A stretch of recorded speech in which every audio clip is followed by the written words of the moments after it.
मीठी की साग को आलू पालक के साथ मिलाकर भुजिया बना लें या कीमा मीठी और पालक गोश्त में शामिल करें। ये बड़ी मज़ेदार होती है और उसकी मुनफरिद खुशबू दूर से है भूख का एहसास बढ़ा देती है। मीठी की सब्ज़ पत्तों और उसकी सख्त बीजों को तवील अरसी से हमारी ख़वातीन मुख्तलिफ सालनों में इस्तेमाल करते आ रही हैं, लेकिन ये अजीब बात है कि जो चीज़ें बरसगीर की बावर्ची खानों में सदियों से इस्तेमाल हो रही हैं, अहल मगरिब अब अपनी तहकीक के ज़रिए उनकी अफादियत समझ सकी हैं। मीठी जराथीम किश और गर्म तासीर वाला मसालहा है। इसमें बलगम खारिज करने वाली खसूसियात पाई जाती हैं। दाफा सोज़श और एसाब को सकून पहुंचाने वाली चीज़ है। अयाम की तकालीफ कम करते हैं, रहम मुतहर्रिका होता है, कहानसी के ज़रिए बलगम की अखराज में मदद करते हैं और निज़ाम हज़म बेहतर होता है।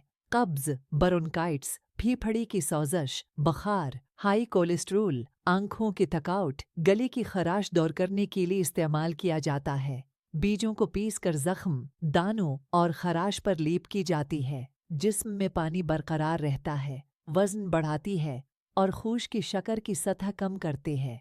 जिन माँओं की सीनी में दूधा कम उतरता है, वो अगर मीठी की बीज इस्तेमाल करें तो दूधा की मकदार बढ़ जाती है। गले में खराश हो तो मीठी की बीज को पानी में जोश देकर उससे गरारा करें, आराम मिलेगा।